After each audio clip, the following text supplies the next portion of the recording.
Hey everybody, it's Mucha Marapa from Matrix Global Media and creator of Small Business Saviors. And in this video, what I wanted to do was just talk a little bit more as part of the Getting Clients series on how can you add value to some people who are out there in the big old wide world already doing some very great things, or if indeed you are working with somebody who is looking to be that next great impactful person in a particular area of business or of life, whatever it is. I just want to throw some ideas where we do some case studies on things that work very well, things that could work maybe a little better, just so you're more comfortable when it comes to actually speaking to potential clients and how you can add immense value to existing clients. So I'm on the page here for somebody who I just recently come across. His name is Ed Gandia. You can find more about him at b2blauncher.com, and I've been very impressed with this gentleman, very impressed on a number of levels. Number one is, as a freelancer myself, he's had some really great freelance copy. He has a really great podcast, just seems like an all-round solid citizen. I've never met him personally or reached out to him, but I have started following him on Twitter, and as I've mentioned before, that's probably one of the highest testimonies I can give anybody, because I actually use Twitter as my sort of daily newspaper, and just to get information from people whose opinion matters greatly to me. Anyway, the purpose of this video was just to talk to you about a couple of really very, very good things that Ed does with his email opt-in and follow-up. And then there's something else that I always harp on about to you when I'm teaching you about the need to sort of really diversify your list even further.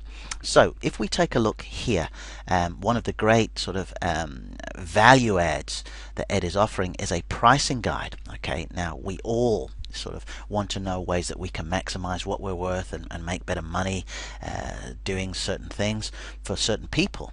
So this was really of interest to me. Get my pricing guide. You see the big free there. It's got a few tick boxes there. Everything was fantastic.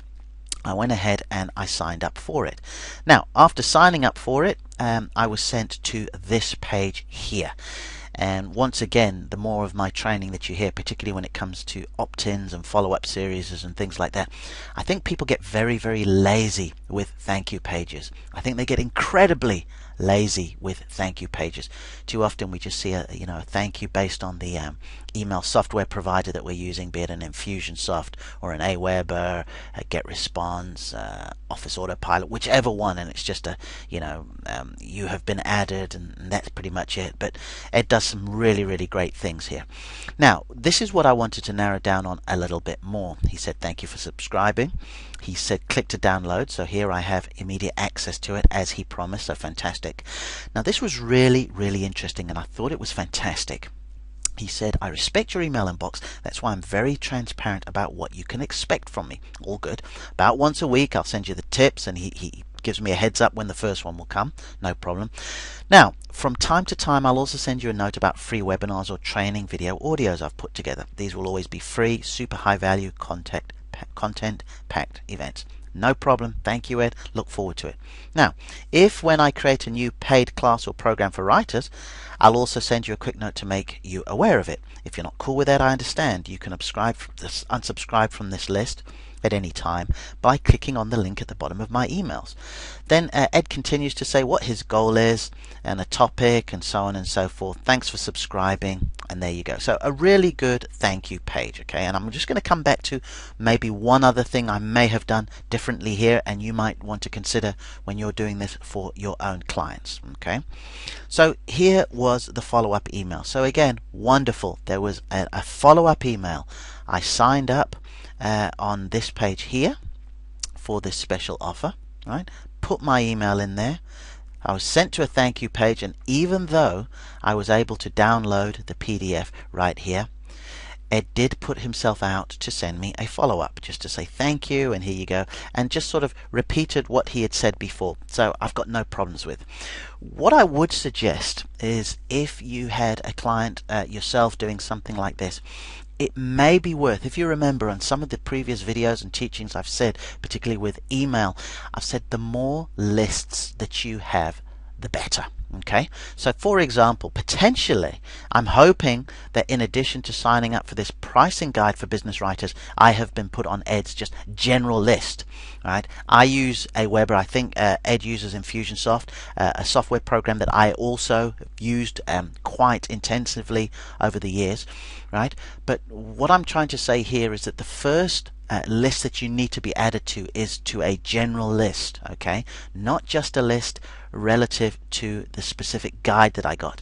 And then what I probably would have done with this, the one about the webinars or the training videos and the paid new class or program for writers, and for that matter there may be some affiliates, there may be something that Ed doesn't do, but he knows somebody, trusts them, and believes that their offering could be good for somebody like myself on the list, who he might want to introduce to that. So what I would have actually done was create different lists for these. So for example, I'd say from time to time I'll send you a note about free webinars or training videos.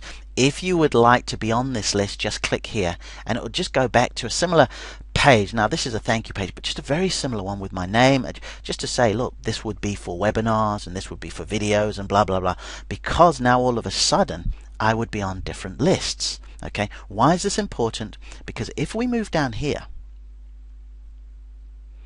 Ed does actually go out of his way to say this, and this was very, very interesting. He said this was sent to you because you subscribed to the business writing newsletter. No problem, I did indeed. If for any reason you do not want to receive any more valuable tips, resources and insights, right, you can unsubscribe.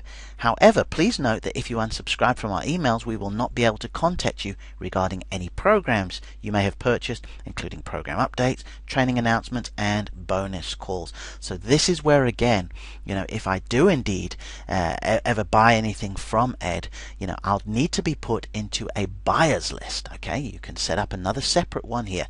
The more you have, the better, because then you can start sending emails that are only specific to sort of that list, the actions that people have put in there in the first place.